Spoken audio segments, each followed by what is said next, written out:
it seems to me this is a time when we really need to be opening to the love that we're capable of.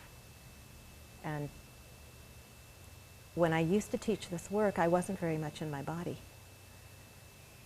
So I've been aware, coming back to it, or coming back into it in a stronger way, that it's just so much more powerful with a body and a physical heart and a physical structure to contain and carry that so important organ that we're going to get to know a little more today. So, and I've done a lot of different kinds of movement work and body work, looking at you because I'm guessing you have too. And nothing has affected me as, I'd say, as deeply and wholly, holistically as Continuum. And probably the most profound effect that I've experienced in my years of Continuum is this heart opening. And I remember when I came to Continuum, I've always been very aware of my heart and my energetic heart. And what's happened in Continuum is it's like it's gone from being this rather painful structure here to this very open thing or space that seems to be able to hold so much. My intention in teaching this and bringing this here is to support that kind of process and to share some of what I've been experiencing through Continuum in terms of being able to live from my heart. For those of you who don't know, in Continuum, we work with breath, sounds that we direct into the body primarily, and movement, of usually specific kinds as well as spontaneous movement, and awareness. And we typically, in a class, we have a specific sequence that I will teach you. And in our exploration today, we're going to be exploring the movement of the arms in relation to the heart.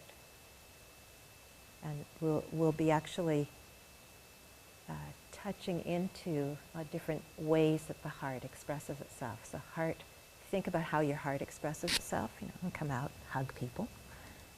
It can come out through smiles or tears. It comes through here. It can come out through speaking, sound. You see the arms? It's like they're growing right around the heart. The legs are quite different. The legs grow around the tail and the umbilical cord. They have a whole different orientation.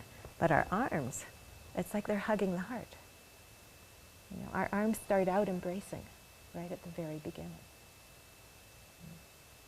From my experience with biodynamic craniosacral therapy, I know that what happens within us embryologically continues to happen throughout our lives. We can actually feel that happening in our bodies. And in Continuum, we experience that also. As we settle, we slow down, we drop into a more primordial state, what Emily calls the primordial anatomy. We often find ourselves moving like a little primordial being, like an embryo, a fetus. And our tissue is actually becoming more like the tissue of a little fetus or embryo or a primordial being. It's getting more fluid, less compressed, and more spacious and fluid.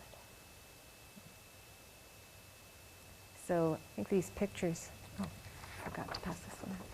These pictures can remind us of who we actually are prior to a lot of our history and conditions.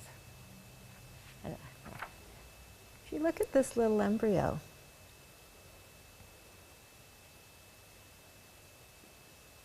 you can perhaps get a sense of the beingness of the embryo.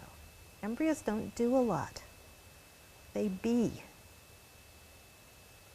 I think that's something we're all learning to do.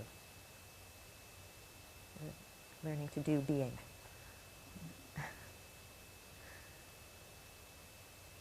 that, I see that as a specialty of the heart, how to be.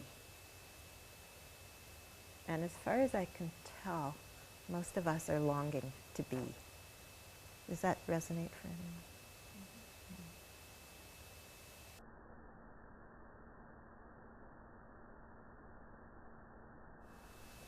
I love this picture. To me, it shows how the heart is really the whole body. So it's a picture of the blood vessels in the body. So blood is going out to every part of the body, to every cell, and coming back from every cell. If you think about it in that way, the heart actually is the entire body. You know, when you make those little micro movements with your fingers, your toes, it's like you're tickling your heart. You're giving little caresses to the periphery of your heart.